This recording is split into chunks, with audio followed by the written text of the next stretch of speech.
Hello ಎಲ್ರಿಗೂ ನಮಸ್ಕಾರ. ಇವತ್ತಿನ ಆಸೆ ತರುವ ಸಂಚಿಕೆಯಲ್ಲಿ ಏನೆಲ್ಲ ಆಗುತ್ತೆ ಅಂತ ನಾನು ನಿಮ್ಗೆ ಹೇಳ್ತೀನಿ. ಅಲ್ಲಿವರೆಗೂ ಯಾರೆಲ್ಲ ನನ್ನ ಚಾನಲ್ ನೋಡ್ತಿದ್ದೆ ಪ್ಲೀಸ್ ಸಬ್ಸ್ಕ್ರೈಬ್ ಮಾಡ್ಕೊಂಡು ನೋಡಿ.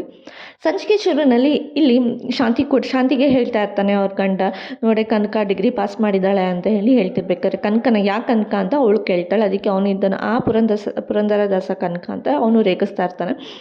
ಅವನು ಮೀನನ ತಂಗಿ ಕಣೆ ಅವಳು ಡಿಗ್ರಿ ಪಾಸ್ ಮಾಡಿದ್ದಾಳೆ ಅಂತ ಹೇಳಿ ಹೇಳ್ತಾ ಇರ್ಬೇಕಾದ್ರೆ ಡಿಗ್ರಿನ ಹೆಂಗೆ ಅಂತ ಅವಳು ಕೂಡ ಕೇಳ್ತಾ ಇರ್ತಾಳೆ.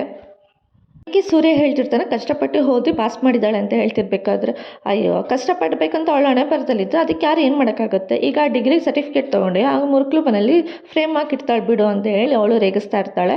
ಅದಕ್ಕೇನೆ ಫ್ರೇಮ್ ಹಾಕ್ಬಿಟ್ಟು 4 ಮೊಳ ಹೂ ಮೊಳ 5 ಮೊಳ ಅಂತ ಹೇಳಿ ಹೂ ಮಾರ್ತಿರ್ತಾಳೆ ನೋಡ್ಕೋಬೇಕಿದ್ರೆ ಅಂತ ಹೇಳಿ ಹೇಳ್ತಾ ಇರ್ತಾಳೆ ಅವಳು ಶಾಂತಿ. ಅವ್ರ ಗಂಡ ಹೇಳ್ತಿರ್ತಾನೆ ಇಂಥ ಒಳ್ಳೆ ಸುದ್ದಿ ಒಳ್ಳೆ ಮಾತಾಡ್ಬೇಕಂದ್ರೆ ನಿಂಗೆ ಗೊತ್ತಾಗಲ್ವೇನೆ ಅಂತ ಹೇಳಿ ಹೇಳ್ತಿರ್ಬೇಕಾದ್ರೆ ಸೂರ್ಯ ಕೂಡ ಹೇಳ್ತಿರ್ತಾನೆ, ಅಲ್ಲಪ್ಪ ಅವರೇ ಒಳ್ಳೇದು ಮಾತಾಡಲಿ ಅಂತ ನಾವು ಎಕ್ಸ್ಪೆಕ್ಟ್ ಮಾಡ್ತೀವಲ್ಲ ಅದು ನಮ್ಮ ತಪ್ಪು, ನಾವು ತೊಗೊಂಡು ನಾವು ಹೊಡ್ಕೋಬೇಕು ಅಂತ ಹೇಳಿ ಸೂರ್ಯ ಹೇಳ್ತಾ ಇರ್ತಾನೆ. ಅದೇನೋ ನಿಜ ಬಿಡು ಅಂತ ಹೇಳಿ ಈ ಕಡೆ ಅವ್ರ ಅಪ್ಪನೂ ಕೂಡ ಹೇಳ್ತಾ ಇರ್ತಾರೆ. ಕಡೆ ಅವ್ರ ಮಾವ ಅಮ್ಮ ಮೀನಾ ಇದಕ್ಕೆಲ್ಲ ನೀನೇ ಕಾರಣಮ್ಮ, ನೀನು ತ್ಯಾಗ ಮಾಡಿರೋದಕ್ಕೆ ಅಪ್ಪ, ನೀನು ತ್ಯಾಗ ಮಾಡಿರೋದಕ್ಕೆ ಇವಾಗ ನಿನ್ನ ತಂಗಿ ಇಷ್ಟೊಂದು ಓದ್ಬಿಟ್ಟು ಡಿಗ್ರಿ ಮಾಡಿದ್ದಾಳೆ, ಇವಾಗ ನಿನ್ನ ತಮ್ಮನೂ ಕೂಡ ಓದ್ತಿದ್ದಾನೆ, ನೀನು ತ್ಯಾಗ ಮಾಡಿ ನೀನು ಕೆಲ್ಸಕ್ಕೆ ಹೋದ್ಮೇಲಿಂದನೇ ಅವ್ರಿಗೆ ಇದೆಲ್ಲ ಹಾಕ್ತಿರೋದು ಅಂತ ಹೇಳಿ ಹೇಳ್ತಿರ್ಬೇಕಾದ್ರೆ ಈ ಕಡೆ ಅವರು ಶಾಂತಿ ಇದ್ದವಳು ಹೇಳ್ತಾ ಇರ್ತಾಳೆ, ಅಯ್ಯೋ ಡಿಗ್ರಿ ಮಾಡೋದೇನು ದೊಡ್ಡ ಕೆಲಸನಾ, ಏನೋ 4 ದಿನ ಹೋಗಿ ಕ್ಲಾಸಿಗೆ ಹೋಗಿ ಅಟೆಂಡ್ ಮಾಡಿದ್ರೆ ಅವರೇ ಡಿಗ್ರಿ ಸರ್ಟಿಫಿಕೇಟ್ ಮಾಡಿಬಿಟ್ಟು ತೊಗೊಂಡು ಕಳಿಸ್ತಾರೆ ಮನೆಗೆ, ಅದರಲ್ಲಿ ಏನು ದೊಡ್ಡ ವಿಷಯ ಅಂತ ಹೇಳಿ ಅವಳು ಹೋಗ್ತಾ ಇರಬೇಕಾದ್ರೆ ಈ ಕಡೆ ಸೂರ್ಯ ತಡೆದ್ಬಿಟ್ಟು ನಿಲ್ಲಿಸ್ಬಿಟ್ಟು ಅಮ್ಮ ಇರು ಒಂದು ನಿಮಿಷ ತಗೋ ಇಲ್ಲಿ ನೀರು ಕುಡಿ ಅಂತ ಹೇಳಿ ಕೊಡ್ತಾ ಇರ್ತಾನೆ. ಯಾಕೋ ನೀರು ಅಂತ ಕೇಳಿದಾಗ ನಿನ್ನ ಹೊಟ್ಟೆ ಉರಿತಾ ಇದ್ದಿಲ್ಲ ಅದಕ್ಕೆ ನೀರು ಕುಡ್ದು ಸಮಾಧಾನ ಆಗಲಿ ಅಂತ ಹೇಳ್ತಿರ್ಬೇಕಾದ್ರೆ ಈ ಕಡೆ ಅವ್ರ ಅಪ್ಪ ಇದ್ದಿದ್ದು, ಅಯ್ಯೋ ನೀನೇನೋ ಇಷ್ಟು ತಂದಿದ್ಯಾ, ಅವಳು ಹೊಟ್ಟೆ ಇರೋದು ಕನ್ನಂಬಾಡಿ ಕಟ್ಟೋ ಥರ ಇದೆ, ಯಾಕೆ ಇಷ್ಟೊಂದು ತಂದಿದ್ಯಾ, ಒಂದು ದೊಡ್ಡ ಹಂಡೆ ತಂದಿದ್ದರೆ ಸರಿ ಆಗ್ತಿತ್ತು ಅಂತೇಳಿ ಈ ಕಡೆ ಅವ್ರ ಅಪ್ಪ ಹೇಳ್ತಾ ಇರ್ಬೇಕಾದ್ರೆ ಎಲ್ಲರೂ ಕೂಡ ನಗ್ತಾ ಇರ್ತಾರೆ, ಎಲ್ಲ ತಮಾಷೆ ಮಾಡ್ಕೊಂಡು ನಿಂತಿರ್ತಾರೆ. ಏನು ಇವ್ರ ಜೊತೆ ತಮಾಷೆ ಮಾಡ್ತಿದ್ದೆ, ಅವಳು ಯಾರೋ ಡಿಗ್ರಿ ತೊಗೊಳಂತ ನನಗೆ ಯಾಕೆ ಹೊಟ್ಟೆ ಹೊರೀತೆ ಅಂತೇಳಿ ಹೇಳ್ತಿರ್ಬೇಕಾದ್ರೆ ಈ ಕಡೆ ಮನೋಜ್ ಮತ್ತು ರೋಹಿಣಿ ಕೂಡ ಬರ್ತಾರೆ, ಯಾರ ಥರ ಡಿಗ್ರಿ ತೊಗೊಂಡಿದ್ದು ಅಂತ ಹೇಳ್ಬೇಕಾದ್ರೆ ಅದಕ್ಕೆ ಅವ್ರ ಮನೆಯವ್ರು ಹೇಳ್ತಿರ್ತಾರೆ ಮೀನು ಅವ್ರ ತಂಗಿ ತೊಗೊಂಡಿದ್ದು ಅಂತ ಹೇಳಿದಾಗ ಅದಕ್ಕೆ ರೋಹಿಣಿ ಹೌದಾ ಕಂಗ್ರ್ಯಾಚುಲೇಷನ್ಸ್ ಅಂತ ಹೇಳಿ ಹೇಳ್ತಿರ್ತಾಳೆ. ಮನೋಜ್ ಹೇಳ್ತಿರ್ತಾನೆ, what is this Rohini, 1 degree pass ಮಾಡೋದು ಒಂದು ದೊಡ್ಡ ಸಾಧನೆನೇ, ನನ್ನ ಹಂಗೆ 5 ಡಿಗ್ರಿ ಎಲ್ಲ ಪಾಸ್ ಮಾಡಿದರೆ ಗೊತ್ತಾಗ್ತಿತ್ತು ಅಂತ ಹೇಳಿ ಹೇಳ್ತಿರ್ತಾನೆ. ಅದಕ್ಕೆ ಇನ್ನೂ ಟೈಮ್ ಇದ್ದಿದ್ರೆ ಅಂತ ಹೇಳಕ್ಕೆ ಹೋಗ್ತಿರ್ಬೇಕು, ಅದೇ ಟೈಮ್ಗೆ ಸೂರ್ಯ ಇದ್ದಾನೆ, ಹೂನಪ್ಪ ಇನ್ನೂ ಟೈಮ್ ಇದ್ದಿದ್ರೆ ಅಪ್ಪನ ದುಡ್ಡೆಲ್ಲ ನುಂಗಿ ನೀರು ಕುಡಿತಾ ಇದ್ದೆ, ನೀನು ಕೇಳ್ದಂಗೆಲ್ಲ ಅಪ್ಪ ಹಿಂಗೆ ಪೆನ್ ಬೇಕು ಪೇಪರ್ ಬೇಕು ಪ್ರತಿಯೊಂದು ನಿಂಗೆ ರೂಮ್ ಸಪ್ರೇಟಾಗಿ ಬೇಕು ಅಂತ ಅದನ್ನು ಮಾಡಿದ್ರು, ಎಲ್ಲನೂ ನೀನು ಕೇಳ್ದಂಗೆಲ್ಲ ತಂದು ಕೊಟ್ಟು ನೋಡು, ಅದಕ್ಕೆ ಅಪ್ಪ ನೀನು ಈ ಥರ ಹಿಂಗೆ ಆಡ್ತಿರೋದು ಅಂತ ಹೇಳಿ ಹೇಳ್ತಿರ್ತಾನೆ. ಆದರೆ ಆ ಹುಡುಗಿಗೆ ಹಂಗಲ್ಲ ಗೊತ್ತಾ, ಅವ್ರ ಅಪ್ಪ ಮಾಡ್ತಿರೋದು ಕೂಲಿ ಕೆಲಸ, ಹಂಗಾಗಿ ಅವಳು ಒಂದು ಪೆನ್ಸಿಲ್ ಕೇಳಿದ್ಲೆ 3 ದಿನ ಬೇಕಿತ್ತು ಅವ್ರ ಅಪ್ಪಂಗೆ ಅದು ತಂದು ಕೊಡೋದಕ್ಕೆ, ಅಷ್ಟು ಅಷ್ಟು ಕಷ್ಟದಲ್ಲಿದ್ದಾಗ ಅವಳು ಡಿಗ್ರಿ ತೊಗೊಂಡಿದ್ದಾಳೆ ಅಂದರೆ ಅದು ಅವಳಿಗೆ ಗ್ರೇಟ್, ಅದಕ್ಕೆಲ್ಲ ತ್ಯಾಗ ಮಾಡಿರೋದು ನಮ್ಮ ಮೀನಾ ಅವತ್ತು ಓದಲ್ಲ ಅಂತ ಹೇಳಿ ಅಷ್ಟೊಂದು ಎಜುಕೇಟೆಡ್ ಆಗಿದ್ರು ಓದಲ್ಲ ಅಂತ ಹೇಳಿ ಆದ್ರೂ ಅವ್ರ ತಂಗಿ ತಮ್ಮಗೆಲ್ಲನೂ ಓದಿಸಿ ಅವಳಿರೋದು ಅದು ದೊಡ್ಡ ಸಾಧನೆ, ನೀನು ಮಾಡ್ತಿದ್ದಿಲ್ಲ ಅದಲ್ಲ ಅಂತ ಹೇಳಿ ಸೂರ್ಯ ಈ ಕಡೆ ಮನೋಜ್ಗೆ ಹೇಳ್ತಾ ಇರ್ತಾನೆ. ಅದಕ್ಕೆ ಸೂರ್ಯ ಹೇಳ್ತಿರ್ತಾನೆ, ನಿನಗೇನೋ ಗೊತ್ತಿರಬೇಕು ಓದ್ಸೋದು ಕಷ್ಟ ನಿಂಗೆ ಗೊತ್ತಿದ್ದರೆ ನೀನು ಇಷ್ಟೆಲ್ಲ ಮಾತಾಡ್ತಿಲ್ಲ ಅಂತ ಹೇಳಿ ಸೂರ್ಯ ಹೇಳ್ತಿರ್ಬೇಕು, ನಿನಗೋಗಿ ಹೇಳ್ತೀನಲ್ಲ ನನಗೆ ಬುದ್ಧಿ ಇಲ್ಲ ಅಂತ ಹೇಳಿ ಈ ಕಡೆ ಸೂರ್ಯ ಹೇಳ್ತಿರ್ತಾನೆ. ಅದೇ ಟೈಮ್ಗೆ ರೋಹಿಣಿದಲ್ಲ, ಹೌದು ಮನೋಜ್ ಅವರೇ ಹಾಗೆಲ್ಲ ಮಾತಾಡಬೇಡಿ, ಒಂದು ಚಿಕ್ಕ ಹಳ್ಳಿಯಿಂದ ಒಂದು ಚಿಕ್ಕ ಮನೆಯಿಂದ ಬಂದು ಡಿಗ್ರಿ ಪಾಸ್ ಮಾಡಿ ಡಿಸ್ಟಿಂಕ್ಷನಲ್ಲಿ ಬಂದಿದ್ರೆ ದೊಡ್ಡ ಕೆಲಸನೇ ಆಗಿರ್ಬೋದು, ದೊಡ್ಡ ಸಾಧನೆ ಆಗಿರ್ಬೋದು, ಅದ್ರ ಬಗ್ಗೆ ಮಾತಾಡಬಾರ್ದು ಅಂತೇಳಿ ರೋಹಿಣಿ ಹೇಳ್ತಿರ್ಬೇಕಾದ್ರೆ ಈ ಕಡೆ ಸೂರ್ಯ ಇದ್ದನು, ಪೌಡ್ರಮ್ಮ ಇವತ್ತು ಇಷ್ಟು ದಿನಕ್ಕೆ ಒಂದು ಒಳ್ಳೆ ಮಾತಾಡಿದ್ದಾಳೆ ಅಂತೇಳಿ ಹೇಳ್ತಿರ್ತಾಳೆ. ಅದೇ ಟೈಮ್ಗೆ ಈ ಕಡೆ ರವಿನೂ ಮತ್ತು ಶ್ರುತಿನೂ ಇಬ್ಬರೂ ಬರ್ತಾರೆ, ಯಾರು ಡಿಗ್ರಿ ಮಾಡಿರೋದು ಅಂತ ಕೇಳ್ತಾರೆ, ಇಲ್ಲ ಮೀನನ ತಂಗಿ ಕನಕ ಮಾಡಿರೋದು ಅಂತ ಹೇಳಿ ಹೇಳ್ತಿದ್ದೆ, ಹೌದಾ ಕಂಗ್ರ್ಯಾಚುಲೇಷನ್ಸ್ ಅಂತ ಹೇಳ್ಬಿಡಿ ಅಂತ ಹೇಳ್ತಿರ್ತಾಳೆ. ಅದಕ್ಕೆ ನೀನೇನಮ್ಮ ಅವಳಿಗೆ ಕಂಗ್ರ್ಯಾಚುಲೇಷನ್ಸ್ ಅಂತ ಹೇಳ್ತಿದ್ಯಾ ಅಂತ ಹೇಳ್ತಿರ್ಬೇಕಾದ್ರೆ ಈ ಕಡೆ ಶಾಂತಿ, ಅದು ಡಿಗ್ರಿ ಮಾಡಿರೋದು ಅಷ್ಟು ಕಷ್ಟಪಟ್ಟು ಅಷ್ಟು ಚಿಕ್ಕ ಹುಡುಗಿ ಅಷ್ಟೆಲ್ಲ ಕಷ್ಟಪಟ್ಟು ಮಾಡಿದಾಳಲ್ಲ ಹಾಗಾಗಿ ಹೇಳಿದೆ ಅಂತ ಹೇಳ್ತಿರ್ತಾಳೆ. ಅದಕ್ಕೆ ಸರಿ ಆಯಿತು ನಾವೊಂದು ಪಾರ್ಟಿ ಮಾಡೋಣ, ಇವತ್ತು ಚಿಕನ್ ಬಿರಿಯಾನಿ ಮಾಡೋಣ, ಅದನ್ನೆಲ್ಲ ರವಿನೇ ಮಾಡ್ತಾನೆ, ಇವತ್ತು ರವಿನೇ ಮಾಡಲಿ ಅಂತ ಹೇಳ್ತಿರ್ಬೇಕಾದ್ರೆ ಯಾರೋ ಪಾಸ್ ಮಾಡಿರೋದಕ್ಕೆ ನಮ್ಮನೇಲಿ ಎಂತ ಪಾರ್ಟಿ ಮಾಡಬೇಕು ಅಂತ ಶಾಂತಿ ಹೇಳ್ತಿರ್ತಾಳೆ. ಯಾರೇ ಯಾಕೆ ಮೀನಾ ಅವರ ತಂಗಿನೇ ತಾನೇ ಅವರು ನಮ್ಮನೆಯವರೇ ತಾನೇ ಅಂತ ಹೇಳಿ ಹೇಳ್ತಿರ್ತಾಳೆ. ಅದಕ್ಕೇ ರವಿ ಇವತ್ತು ನೀನು ಮಾಡು ಅಂತ ಹೇಳ್ತಿದ್ದೆ. ಅದಕ್ಕೆ ರವಿ ಇದ್ದವನು ಸರಿ ಆಯಿತು, ಅದಕ್ಕೆ ನೀವು ಇನ್ಮೇಲೆ ಕಿಚನ್ ಡಿಪಾರ್ಟ್ಮೆಂಟ್ಗೆ ಹೋಗ್ಬಿಡಿ, ನಾನು ಇವತ್ತು ಮಾಡ್ತೀನಿ, ಇವತ್ತು ನಂದೇ ಅಂತ ಹೇಳಿ ಹೇಳ್ತಿರ್ಬೇಕಾದ್ರೆ ಅದಕ್ಕೇ ಈ ಕಡೆ ಶ್ರುತಿ ಇದ್ದವಳು, ಸರಿ ಆ ಹುಡುಗಿಗೆ ನಾನು ಏನಾದರೂ ಗಿಫ್ಟ್ ಕೊಡಬೇಕಲ್ಲ, ನಾನು ವಾಚ್ ಕೊಡಿಸ್ತೀನಿ ಅಂತ ಹೇಳಿ ಹೇಳ್ತಿರ್ಬೇಕು. ಶಾಂತಿ ಇದ್ದವಳು, ನೀನು ಯಾಕಮ್ಮ ದುಡ್ಡು ಖರ್ಚು ಮಾಡಿ ಅವಳಿಗೆ ವಾಚ್ ಕೊಡಿಸ್ತಿದ್ಯಾ, ಅದು ನನ್ನ ದುಡ್ಡು ನನ್ನಿಷ್ಟು ನಾನು ಕೊಡಿಸ್ತೀನಿ ಬಿಡಿ ಅಂತ ಹೇಳಿ ಹೇಳ್ತಿರ್ತಾಳೆ. ಅದಕ್ಕೇ ಈ ಕಡೆ ಆ ಕಡೆ ಅದಕ್ಕೆ ಸೂರ್ಯ ಇದನ್ನು ಕನಿಷ್ಠ ಪಕ್ಷ ಅವಳಾದರೆ ಹೇಳ್ತಿದ್ದಾಳಲ್ಲ ಬಿಡಿ, ದುಡ್ಡಿರೋರು ನೋಡಿ ದಿಮಾಕಲ್ಲಿದ್ದಾರೆ ಅಂತ ಹೇಳಿ ಈ ಕಡೆ ಮನೋಜ್ ಬಗ್ಗೆ ಮಾತಾಡ್ತಾ ಇರಬೇಕಾದ್ರೆ ಅದಕ್ಕೆ ರೋಹಿಣಿ ಇದ್ದಾಳೆ, ಡಿಗ್ರಿ ಮಾಡಿದ್ದಾಳೆ ಓಕೆ, ಅದನ್ನ ಪಾರ್ಟಿ ಮಾಡೋಣ ಓಕೆ, ಅದು ಬಿಟ್ಟು ನೀವು ಮನೋಜ್ ಬಗ್ಗೆ ಎಲ್ಲ ಮಾತಾಡೋದು ನನಗೆ ಇಷ್ಟ ಆಗಲ್ಲ ಅಂತ ಈ ಕಡೆ ರೋಹಿಣಿ ಹೇಳ್ತಾ ಇರ್ತಾಳೆ. ಅಯ್ಯೋ ನಂದೇನಮ್ಮ ಅವಳು ಅದಕ್ಕೆ ಈ ಕಡೆ ಶಾಂತಿ ಇದ್ದವಳು ಏನಾದರೂ ಮಾಡ್ಕೊಳ್ಳಿ, ನನ್ನ ಮಾತು ಯಾರು ಕೇಳ್ತೀರಾ, ನಿಮ್ಗೆ ಇಷ್ಟ ಬಂದಾಗ ಮಾಡ್ಕೊಳ್ಳಿ ಅಂತ ಹೇಳಿ ಈ ಕಡೆ ಹೊರಟೋಗ್ತಾಳೆ. ಅದೇ ಟೈಮ್ಗೆ ಅವಳಿಗೆ ಮೀನಾಗೆ ಒಂದು ಕಾಲ್ ಬರುತ್ತೆ. ಯಾರಮ್ಮ ಕಾಲು ಅಂತ ಕೇಳ್ತಿಕ್ಕೆ ಏನಿಲ್ಲ ಅಮ್ಮ ನಮಗೆ ದೇವಸ್ಥಾನ ಬರೋದಕ್ಕೆ ಕೇಳಿದರೆ ನಾವು ಅಲ್ಲಿಗೆ ಹೋಗೋಣ ಅಂತ ಹೇಳಿ ಸೂರ್ಯಂಗೆ ಹೇಳ್ತಿರ್ಬೇಕಾದ್ರೆ ಅದಕ್ಕೆ ಸೂರ್ಯ ಇದನ್ನು ಸರಿಯಪ್ಪ ನಾವು ಹೋಗ್ಬಿಟ್ಟು ಬರ್ತೀವಿ ಅಂತ ಹೇಳಿ ಅವರಿಬ್ಬರು ಕೂಡ ಅಲ್ಲಿಂದ ಹೊರಡ್ತಾರೆ. ಅದೇ ಟೈಮ್ಗೆ ಮನೋಜು ಕೂಡ ಅವ್ರ ಅಪ್ಪ ಹೇಳ್ತಿರ್ತಾರೆ, ಹೋಗು ಅಲ್ಲಿ ಕಡಕ್ಕಾಗಿ ತಿಂದಿದ್ದಾರೆ ಮಾಡಿದ್ದಾರೆ, ತಿಂದ್ಬಿಡು ಹೊಟ್ಟೆ ತುಂಬ ತಿಂದ್ಬಿಟ್ಟು ಚೆನ್ನಾಗಿ ನಿದ್ದೆ ಹೊಡೆಯೋ ಹೋಗು ಅಂತ ಹೇಳಿ ಈ ಕಡೆ ಮನೋಜಿಗೆ ಸಿಗ್ನಲ್ ಮಾಡ್ತಾ ಇರ್ತಾನೆ. ಅದೇ ಟೈಮ್ಗೆ ಇಲ್ಲಿ ದೇವಸ್ಥಾನದಲ್ಲಿ ಕನಕ ಅವರ ತಮ್ಮನು ಮತ್ತು ಮೀನು ಅವ್ರ ಅಮ್ಮನೂ ಎಲ್ಲರೂ ಇರ್ತಾರೆ, ಎಲ್ರಿಗೂ ಸ್ವೀಟ್ ಕೊಡ್ತಾ ಇರ್ತಾರೆ.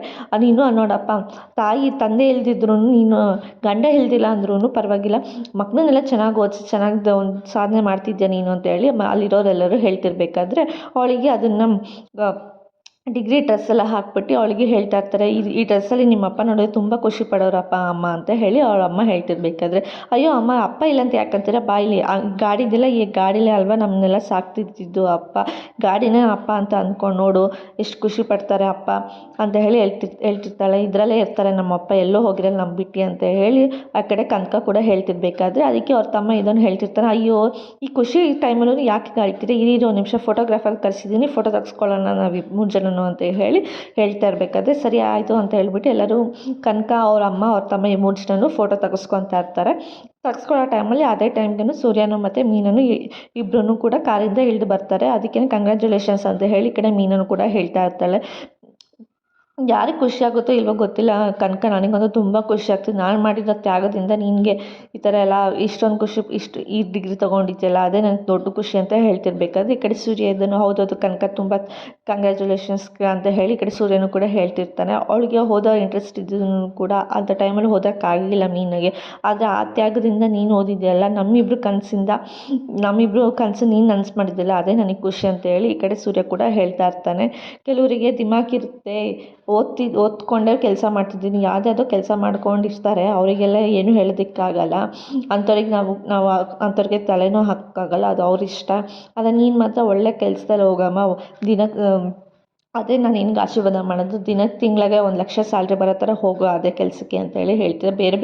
ಬೇರೆ ಬೇರೆ ದಾರಿ ಹಿಡಿದಿದ್ದಾರೆ, ಆ ದಾರಿಗೆಲ್ಲ ನೀನು ಹೋಗೋಕ್ಕೆ ಹೋಗಬೇಡ, ನಿನ್ನ ದಾರಿ ನಿನಗೇನಿಷ್ಟ, ನಿನ್ನ ಎಜುಕೇಷನ್ಗೆ ಏನು ಬರುತ್ತೋ ಅದು ಮಾತ್ರ ಓದ್ಕೊಂಡು ಅದು ಮಾತ್ರ ಕೆಲಸ ಮಾಡಿಕೊಂಡು ಹೋಗು. ನೀನು ಇನ್ನೂ ಓದಬೇಕಂತ ಇದ್ದರೆ ಹೇಳು, ನಾನು ಮತ್ತು ಮೀನಿಬ್ರು ಸೇರಿಸಿ ಓದಿಸ್ತೀನಿ ನಿನಗೆ ಅಂತ ಹೇಳ್ತಿರ್ಬೇಕಾದ್ರೆ ಸರಿ ಆಯಿತು ಬಾಬಾ ಬನ್ನಿ ಫೋಟೋ ತೆಗೆಸ್ಕೊಳ್ಳೋಣ ಅಂತ ಹೇಳಿ ಎಲ್ಲರೂ ಫೋಟೋ ತೆಗೆಸ್ಕೊತಾ ಇರ್ತಾರೆ. ಈ ಕಡೆ ರೋಹಿಣಿ ಮತ್ತು ಮನೋಜ್ ಇಬ್ಬರೂ ಕೂಡ ಕೆಲಸದ ಬಗ್ಗೆ ಎಲ್ಲನೂ ಕೂತ್ಕೊಂಡು ಡಿಸ್ಕಷನ್ ಮಾಡ್ತಾರೆ. ಬೇಕಾದ್ರೆ ಏನು ಮನೋಜರ ಇಷ್ಟೊಂದು ಡಿಫ್ರೆನ್ಸ್ ಬರ್ತೀವಿ, 30,000 ರೂಪಾಯಿ ಎಲ್ಲಿ ಖರ್ಚಾಗಿದೆ ನಮ್ಮದ್ರಲ್ಲಿ ಅಂತ ಹೇಳಿ ಹೇಳ್ತಿರ್ಬೇಕಾದ್ರೆ, ಓಹ್ ಅದಾ ಏನಿಲ್ಲ ಪಾನಿಪುರಿ ಮಸಾಲೆ ಪುರಿ ದೋಸೆ ಅಂಥದ್ದಕ್ಕೆಲ್ಲ ಖರ್ಚು ಮಾಡಿದ್ದೀನಿ ಅದಕ್ಕೇ ಅಂತ ಹೇಳ್ತಾರೆ. ಏನು ಒಂದು ತಿಂಗಳಿಗೆ 30,000 ರೂಪಾಯಿ ಖರ್ಚು ಮಾಡಿದ್ದೀರಾ ನೀವು? ಹೌದು, ನಾನು ಇವಾಗ ಬಿಸ್ನೆಸ್ ಮ್ಯಾನ್ ಅಲ್ವಾ, ನಾನು ಮನೇಲಿ ಮಾಡಿರೋ ಉಪ್ಪಿಟ್ಟು ಇಡ್ಲಿ ಅಂಥದ್ದೆಲ್ಲ ತಿನ್ನೋದಕ್ಕಾಗುತ್ತಾ, ಅದಕ್ಕೆ ನಾನು ಡೈಲಿ ಏನು ಬೇಕೋ ಅದು ಇಷ್ಟ ಬಂದಿದ್ದು ನಾನು ತಿಂತಾಯಿದ್ದೀನಿ ಅಂತ ಹೇಳಿ ಹೇಳ್ತಾ ಇರ್ತಾನೆ. ಅಲ್ಲ ಮನೋಜ್ ಅವರೇ, ಅಲ್ಲ ತಿಂಗ್ಳಿಗೆ 30,000 ರೂಪಾಯಿ, ದಿನಕ್ಕೆ 1,000 ರೂಪಾಯಿದು ಊಟ ತಿಂತಿದ್ದೀರಾ ನೀವು ಅಂತ ಕೇಳ್ತಿರ್ತಾಳೆ. 1,000 ರೂಪಾಯಿ ಅದು ಕಮ್ಮಿನೇ ನನಗೆ ಅಂತ ಹೇಳಿ ಈ ಕಡೆ ಮನೋಜ್ ಕೂಡ ಹೇಳ್ತಿರ್ತಾರೆ. ಇಲ್ಲ ಮನೋಜ್ ಅವರೇ ಇಲ್ಲ ಅದಕ್ಕೆ ರೋಹಿಣಿ ಹೇಳ್ತಿರ್ತಾಳೆ ಹಂಗೆ ಮಾಡಬೇಡಿ ಅಂತ ಹೇಳ್ತಿರ್ಬೇಕಾದ್ರೆ ಅದೇ ಟೈಮ್ಗೆ ಯಾರೋ ಕ್ರೆಡಿಟ್ ಕಾರ್ಡ್ ಕೊಡ್ತೀವಿ ಅಂತ ಹೇಳಿ ಯಾರೋ ಬಂದಿರ್ತಾರೆ. ಸರ್ ನಿಮಗೆ ಕ್ರೆಡಿಟ್ ಕಾರ್ಡ್ ಆಫರ್ ಆಗಿದೆ, ನಿಮ್ಮ ಟ್ರಾನ್ಸಾಕ್ಷನ್ ಎಲ್ಲ ಚೆನ್ನಾಗಿದೆ, ಅದಕ್ಕೆ ಕ್ರೆಡಿಟ್ ಕಾರ್ಡ್ ಆಫರ್ ಕೊಡ್ತಾ ಇದ್ದೀವಿ ಅಂತ ಹೇಳ್ತಾರೆ. ನನಗೆ ಅದೆಲ್ಲ ಬೇಡ ರೀ ಅಂತ ಹೇಳ್ತಿರ್ತಾರೆ. ಅದೇ ಟೈಮ್ಗೆ ಅವರಿದ್ದಾರೆ, ಸರ್ 10 ಲಕ್ಷ ಸರ್, 10 ಲಕ್ಷ ಬಿಡ್ತಿದ್ದೀರಾ ನೀವು, 10 ಲಕ್ಷ ನಿಮ್ಮ ಕೈಯಲ್ಲಿ ಇದ್ದಂಗೆ ಕಾರ್ ತೊಗೊಂಡ್ರೆ ಅಂತ ಹೇಳ್ತಿರ್ಬೇಕಾದ್ರೆ ಅವನಿಗೆ ಆಸೆ ಹುಟ್ಟಿಸ್ತಿರ್ತಾರೆ. ಅದರಲ್ಲಿ ನೀವು ಫಾರಿನ್ಗೆಲ್ಲ ಹೋಗ್ಬೋದು, ಟ್ರಾನ್ಸಾಕ್ಷನ್ ಎಲ್ಲ ಚೆನ್ನಾಗಿರುತ್ತೆ ನಿಮಗೆ ಅಂತ ಹೇಳಿ, ಫಾರಿನ್ನ ಅಂತ ಹೇಳಿ ಅವನು ಕೂಡ ಬಾಯಿ ಬಿಟ್ಕೊಂಡು ನೋಡ್ತಾ ಇರ್ತಾರೆ. ಫಾರಿನ್ಗೆಲ್ಲ ಹೋಗ್ಬೋದಾ ಅಂತ ಹೇಳ್ತಾ ಇರಬೇಕಾದ್ರೆ ರೋಹಿಣಿಗೆ ಅದು ಡೌಟ್ ಹೊಡೆದ್ಬಿಟ್ಟು ಕರ್ಕೊಂಡೋಗಿ ಸೈಡಲ್ಲಿ ಬೇಡ ಮನೋಜರೇ ಇವಾಗಿರೋದೇ ಸಾಕು, ಮತ್ತೆ ಸಾಲ ಮಾಡ್ಕೊಳ್ಳೋ ಥರ ಬೇಡ ಆ ಥರ ಅಂತ ಹೇಳ್ತಿರ್ತಾರೆ. ಅಯ್ಯೋ ರೋಹಿಣಿ ನಿನಗೇನು ಗೊತ್ತಿಲ್ಲ ಇದ್ರ ಬಗ್ಗೆ, ನಾನು ಹೇಳ್ತೀನಿ ಕೇಳು, ನಾನೊಬ್ಬ ಬಿಸ್ನೆಸ್ ಮ್ಯಾನ್ ಆಗಿ ಹೇಳ್ತೀನಿ ಕೇಳು. ಟ್ರಾನ್ಸಾಕ್ಷನು ಇವಾಗ ಒಂದು ಕೈಯಲ್ಲಿ ನಮಗೆ ಎಮರ್ಜೆನ್ಸಿಗೆ ಏನಾದರೂ ದುಡ್ಡು ಬೇಕಂದರೆ ಏನು ಮಾಡೋಕ್ಕಾಗತ್ತೆ, ಬೇರೆಯವ್ರ ಹತ್ರ ಕೇಳೋಕ್ಕಾಗಲ್ಲ. ಅಟ್ಲೀಸ್ಟ್ ಕ್ರೆಡಿಟ್ ಕಾರ್ಡ್ ಇದೆ, ಅದನ್ನು ಯೂಸ್ ಮಾಡ್ಕೋಬೋದು ನಾವು. ನಿಮ್ಗೆ ಇದ್ರ ಬಗ್ಗೆ ಎಲ್ಲ ಗೊತ್ತಿಲ್ಲ, ಸುಮ್ಮನೆ ಏನು, ನಾನು ತಾನೇ ಇದು ಮಾಡೋದು, ಬಿಸ್ನೆಸ್ ಮ್ಯಾನ್ ಆಗಿ ನಾನು ತಾನೇ ಸುಮ್ಮನೆ ಇರು, ನಿನ್ಗೆ ಯಾಕೆ ಹೆಂಗಿದ್ರು ಇಷ್ಟು ದೊಡ್ಡ ಏನು ಫರ್ನಿಚರ್ ಅಂಗಡಿ ಇಟ್ಕೊಂಡಿದ್ದೆ, ನಾವೇನು ಬೀದಿಗೆ ಬೀಳ್ತೀವಿ ಇಲ್ಲ ತಾನೇ, ಸುಮ್ಮನೆ ಇರು ಅಂತ ಹೇಳಿ ಕರ್ಕೊಂಡು ಹೋಗ್ಬಿಟ್ಟು, ಇಲ್ಲ ನನಗೆ ಕ್ರೆಡಿಟ್ ಕಾರ್ಡ್ ಬೇಕು ಅಂತ ಹೇಳ್ತಾನೆ. ಹೌದಾ ಸರ್ ತಗೊಳ್ಳಿ, ಕ್ರೆಡಿಟ್ ಕಾರ್ಡಲ್ಲಿ ನಿಮಗೆಲ್ಲನೂ ಯೂಸ್ ಆಗುತ್ತೆ, ಕ್ರೆಡಿಟ್ ಕಾರ್ಡ್ ನಿಮ್ಗೆ ಆಮೇಲೆ ತಂದು ಕೊಡ್ತೀನಿ, ಈ ಪೇಪರ್ಗೆ ನೀವು ಸಿಗ್ನೇಚರ್ ಹಾಕ್ಬಿಡಿ ಅಂತ ಹೇಳಿ ಅವರು ಕೂಡ ಸಿಗ್ನೇಚರ್ ಹಾಕ್ಸ್ಕೊಂಡು ಹೋಗ್ತಾರೆ. ಈ ಕಡೆ ರೋಹಿಣಿದು, ನಿಮಗೆ ಇದೆಲ್ಲ ಬೇಕಿತ್ತ, ನನ್ನ ಮಾತು ಕೇಳೋದಕ್ಕಾಗಲ್ವ ನಿಮಗೆ ಅಂತ ಹೇಳ್ತಿರ್ಬೇಕಾದ್ರೆ, 10 ಲಕ್ಷ ನಿಂಗೆ ಹೆಂಗೆ ಬಿಡೋಕ್ಕಾಗುತ್ತೆ ಹೇಳೋ, ನಿನಗೆ ಅಷ್ಟು ಗೊತ್ತಾಗಲ್ವ ಅಂತ ಹೇಳಿ ಈ ಕಡೆ ರೋಹಿಣಿಗೂ ಕೂಡ ಹೇಳ್ತಾ ಇರ್ತಾನೆ. ಅದೇ ಟೈಮ್ಗೆ ರೋಹಿಣಿಗೆ ಏನು ಸರಿ ಆಯಿತು, ನೀನು ನಾನು ಏನು ಸೇಲ್ಸ್ ಇದೆ ಅದೆಲ್ಲ ನಾನು ಬರೀತೀನಿ, ಕಂಪ್ಯೂಟ್ರಿಗೆ ಇದು ಮಾಡ್ತೀನಿ ಅಂತ ಹೇಳ್ತಿರ್ಬೇಕಾದ್ರೆ ಅವಳಿಗೆ ಅದೇ ಟೈಮ್ಗೆ ಒಂದು ಕಾಲ್ ಬರುತ್ತೆ. ರೋಹಿಣಿ ತಗೋ ಕಾಲ್ ಬಂತು ಅಂತ ಹೇಳಿ ಮೊನಚ್ ಕೊಟ್ಟಾಗ ರೋಹಿಣಿ ಹೋಗಿ ಮಾತಾಡ್ತಾ ಇರ್ತಾನೆ. ಅದು ಕೂಡ ಅವ್ರ ಕಿರಿಶ್ ಅವ್ರ ಮಗ ಕಾಲ್ ಮಾಡಿರ್ತಾರೆ. ಏನು ಇವಾಗ ನನ್ನ ನೆನೆಸ್ಕೊಂಡು ಕಾಲ್ ಮಾಡಿಬಿಟ್ಟಿದ್ದೆ ನೀನು ಅಂತ ಹೇಳಿ ಹೇಳ್ತಿರ್ಬೇಕಾದ್ರೆ, ನನಗೆ ಬೇಜಾರಾಗ್ತದೆ ಅದಕ್ಕೆ ಕಾಲ್ ಮಾಡಿದೆ ಅಂತ ಹೇಳ್ತಾನೆ. ಬೇಜಾರು ಅದು ಹೆಂಗೆ ಬರುತ್ತೆ ಅಂತ ಕೇಳ್ತಿರ್ಬೇಕಾದ್ರೆ, ನನಗೆ ಬೇಜಾರಾಗ್ತದೆ, ನನಗೆ ನೀನು ಬೇಕು ಅಮ್ಮ ಅಂತ ಹೇಳಿ ಹೇಳ್ತಿರ್ತಾರೆ. ಅಯ್ಯೋ ಹೌದಾ, ನೀನು ಬೇಜಾರು ಮಾಡ್ಕೋಬೇಡ, ನಿನ್ಗೆ ಒಳ್ಳೆ ಸ್ಕೂಲ್ ನೋಡಿ ಇಲ್ಲೇ ಸೇರಿಸ್ಕೊತೀನಿ ನಾನು, ನೀನು ಇಲ್ಲೇ ಇರು ಅಂತ ಹೇಳಿ ಈ ಕಡೆ ರೋಹಿಣಿ ಕೂಡ ಸಮಾಧಾನ ಮಾಡ್ತಾ ಇರ್ತಾಳೆ. ಹೌದಾ, ನಾನು ನಿನ್ನ ಜೊತೆನೇ ಇರ್ಬೋದಾ ಅಂತ ಹೇಳಿ ಕೇಳ್ತಿರ್ತಾರೆ. ಹೌದು, ನೀನು ಇಲ್ಲೇ ಇರ್ಬೋದು, ಅದಕ್ಕೆ ನೀನು ಫ್ರೆಂಡ್ಸ್ನೆಲ್ಲ ಬಿಟ್ಟು ಬರಬೇಕಲ್ಲ, ಅವಾಗ ಏನು ಮಾಡ್ತೀಯ ಅಂತ ಕೇಳಿದಾಗ, ನನಗೆ ಫ್ರೆಂಡ್ಸ್ ಯಾರೂ ಬೇಡ ಅಮ್ಮ, ನಂಗೆ ನೀನೇ ಬೇಕು ಅಂತ ಹೇಳಿದಾಗ ಅವಳಿಗೆ ತುಂಬ ಬೇಜಾರಾಗುತ್ತೆ. ಅವಾಗ ಫೀಲ್ ಮಾಡ್ಕೊತಾ ಇದ್ದೆ. ಸರಿ ಆಯ್ತಪ್ಪ, ನೀನು ಇಲ್ಲಿಗೆ ಬಾ, ನೀನು ಮತ್ತು ಅಜ್ಜಿ ಇಲ್ಲಿಗೆ ಬನ್ನಿ, ನಾನು ಒಳ್ಳೆ ಸ್ಕೂಲ್ ನೋಡ್ಬಿಟ್ಟು ನಿನಗೆ ಹೇಳ್ತೀನಿ ಆಯಿತಾ ಅಂತ ಹೇಳಿ ಹೇಳ್ತಿರ್ಬೇಕಾದ್ರೆ, ಆಯ್ತಮ್ಮ ಸರಿ ಅಮ್ಮ ನೀನು ಹೇಳ್ದಂಗೆ ಆಗಲಿ, ನಾನು ಅಲ್ಲೇ ಸೇರ್ಕೊತೀನಿ, ನನಗೆ ಈ ಸ್ಕೂಲ್ ಬೇಡ ಅಂತ ಅವನು ಕೂಡ ಹೇಳ್ತಾ ಇರ್ತಾನೆ. ಸರಿ ಆಯಿತು ಅಮ್ಮ, ನಾನು ಫೋನ್ ಇಡ್ತೀನಿ ಅಂತ ಹೇಳಿ ರೋಹಿಣಿ ಕೂಡ ಸರಿ ಆಯ್ತಪ್ಪ ಅಂತೇಳಿ ಫೋನ್ ಇಡ್ತಾರೆ. ಅದೇ ಟೈಮ್ಗೆ ರೋಹಿಣಿ ಮತ್ತು ಪ್ರಿಯಾ ಅವಳ ಫ್ರೆಂಡ್ನು ಕೂಡ ಒಂದು ಹಾಸ್ಪಿಟಲ್ಗೆ ಹೋಗ್ತಾರೆ. ಹಾಸ್ಪಿಟಲ್ಗೆ ಹೋದಾಗ ನನಗೆ ಚೆಕಪ್ ಇತ್ತು ಅದಕ್ಕೆ ಬಂದಿದೆ ಅಂತ ಹೇಳಿ ಹೇಳ್ತಾಳೆ. ಹೌದಾ ಸರಿ, ಡಾಕ್ಟರ್ ಫ್ರೀ ಇಲ್ಲ, ಒಂದು ಸ್ವಲ್ಪ ಹೊತ್ತು ಕೂತ್ಕೊಳ್ಳಿ ಅಂತ ಅಂದಾಗ, ಅಲ್ಲ ಅದಕ್ಕೆ ಪ್ರಿಯ ಹೇಳ್ತಾಳೆ, ಅಲ್ಲೇ ರೋಹಿಣಿ ನಿಂಗೆ ಆಲ್ರೆಡಿ ಒಂದು ಮಗು ಇದೆ, ಇವಾಗ ಈ ಚೆಕಪ್ಗೆ ಅನ್ಕೆ ನಿಂಗೆ ಮಗು ಆಗುತ್ತೆ ಬಿಡು ಅಂತ ಹೇಳಿ ಹೇಳ್ತಿರ್ಬೇಕಾದ್ರೆ, ಇಲ್ಲ ರೋಹಿಣಿ ನಂಗೆ ಚೆಕಪ್ ಮಾಡಿಸ್ಲೇಬೇಕು, ನನಗೆ ಯಾಕೋ ಮಗು ಆಗ್ತಿಲ್ಲ ಅನ್ನೋ ಥರ ನಂಗೆ ಅನಿಸ್ತಿದೆ ಅಂತ ಹೇಳ್ತಾಳೆ. ಹೌದಾ, ಅಲ್ಲ ನಿಂಗೆ ಈ ಮಗು ಬೇಕಿತ್ತ, ಈ ಸಿಚುವೇಷನಲ್ಲಿ ನಿಂಗೆ ಆಲ್ರೆಡಿ ಇಷ್ಟೊಂದು ಪ್ರಾಬ್ಲಮ್ ಇರೋದ್ರಲ್ಲಿ ಈ ಮಗು ಬೇಕಿತ್ತ, ನನಗೆ ಈ ಮಗು ಇದ್ರೇ ರೋಹಿಣಿ, ಮಗು ಆದ್ರೇ ರೋಹಿಣಿ ನಾನು ಇರೋದಕ್ಕಾಗೋದು, ನಾನು ನಿಭಾಯಿಸೋಕ್ಕಾಗೋದು, ಇಲ್ಲಾಂದರೆ ಈ ಮಗು ಇಲ್ಲ ಅಂದರೆ ನನಗೆ ನನ್ನ ಕೈಯಲ್ಲಿ ಏನೂ ಮಾಡೋದಕ್ಕಾಗಲ್ಲ, ಮುಂದೆ ನನಗೇನಾದರೂ ನನಗೆ ಪ್ರಾಬ್ಲಮ್ ಆಯಿತು ಅಂದರೆ, ಅದಕ್ಕೆ ಮಗು ಇದ್ದಾದರೆ ಈ ಪ್ರಾಬ್ಲಮ್ ಆದರೂ ಸ್ವಲ್ಪ ಸಾಲ್ವ್ ಮಾಡ್ಬೋದು. ಅಲ್ಲ ಮತ್ತು ನಿಮ್ಮ ಅಮ್ಮನೂ ಕರ್ಸ್ಕೊತೀಯ, ನಿಮ್ಮ ಮಗನ ಕರ್ಸ್ಕೊತೀಯ, ಮತ್ತು ಮಗುನ ಹೆಂಗೆ ನೋಡ್ಕೊತೀಯ, ಅವರಿಬ್ಬರನ್ನ ಎಲ್ಲಿ ಬಿಡ್ತೀಯ ಅಂತ, ಅದು ಹೆಂಗೋ ಗೊತ್ತಿಲ್ಲ, ನೀನು ಇದೆಯಲ್ಲ ನೀನು ಹೆಲ್ಪ್ ಮಾಡ್ತಿಲ್ಲ, ಮುಂದೆ ನೋಡೋಣ ಏನಾಗುತ್ತೆ ಅಂತ ಹೇಳಿದಾಗ, ಸರಿ ಆಯಿತು ಡಾಕ್ಟ್ರು ಕರೆದ್ರು.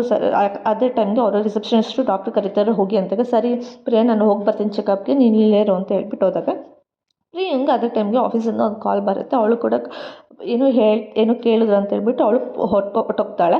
ಅದೇ ಟೈಮ್ಗೆ ಅಲ್ಲಿ ಮೀನನು ಮತ್ತು ಕನಿಕನು ಬರ್ತಾರೆ. ಇಬ್ಬರೂ ಬಂದುಬಿಟ್ಟು ಏನಿಲ್ಲ ನನಗೆ ಇದು ಇಂಟರ್ವ್ಯೂ ಇತ್ತು, ಅದಕ್ಕೆ ಕಾಲ್ ಬಂದಿದೆ ಅಂತ ಹೇಳಿದಾಗ, ಸರಿ ಆಯಿತು ಒಂದು ನಿಮಿಷ ವೆಯ್ಟ್ ಮಾಡಿ ನಾನು ನಿಮ್ಗೆ ಹೇಳ್ತೀನಿ ಅಂದಾಗ, ಅವರಿಬ್ಬರು ಕೂತ್ಕೊಂಡು ಅಲ್ಲಿ ಮಾತಾಡ್ತಿರ್ತಾರೆ. ಅದಕ್ಕೆ ಮೀನು ಹೇಳ್ತಾಳೆ, ಬೇಕಾ ಇದು ನಿನಗೆ, ನೀನು ಓದು, ನಾನು ಮತ್ತು ನಿಮ್ಮ ಭಾವನ ಓದಿಸ್ತೀವಿ, ನಾವಂತೂ ಓದೋಕ್ಕಾಗಿ ನೀನು ಅಟ್ಲೀಸ್ಟ್ ಓದು ಅಂದಾಗ, ಇಲ್ಲ ಅಕ್ಕ ನಾನು ಓದಲ್ಲ, ನಾನು ಜಾಬ್ ಮಾಡ್ತೀನಿ, ಎಷ್ಟು ದಿನ ಅಂತ ನಾನು ಬೇರೆಯವ್ರ ಮೇಲೆ ಡಿಪೆಂಡ್ ಆಗಿರಲಿ, ನನ್ನ ಕಾಲ ಮೇಲೆ ನಾನು ನಿಂತ್ಕೋಬೇಕು, ಪ್ಲೀಸ್ ಇದರಲ್ಲಿ ಏನು ಮಾತಾಡಬೇಡ ಅಂತ ಅಂದಾಗ, ಸರಿ ಆಯಿತು ನಿಮಗೆ ಡಾಕ್ಟರ್ ಕರೀತಿದ್ದಾರೆ ಒಳಗೆ ಹೋಗಿ ಅಂತ ಅಂದಾಗ, ಈ ಕಡೆ ದೇವ್ರ ಹತ್ರ ಅವಳು ಬೇಡ್ಕೊತಾ ಇರ್ತಾಳೆ, ಕನಿಕ ಒಂದು ಒಳ್ಳೆ ಪೊಸಿಷನ್ಗೆ ಹೋಗಲಿ, ಅವಳ ಕೈ ತುಂಬ ದುಡ್ಡು ಸಿಗಲಿ, ದುಡಿಲಿ ಅಂತ ಹೇಳ್ತಿರ್ತಾಳೆ. ಇವತ್ತಿನ ಸಂಚಿಕೆಯಲ್ಲಿ ಮುಗ್ತಾಯಿತು. ನಾಳಿನ ಸಂಚಿಕೆಯಲ್ಲಿ ಏನಾಯಿತು ಅಂತ ಹೇಳ್ತೀವಿ. ಅವ್ರಿಗೂ take care, bye bye, thanks for watching.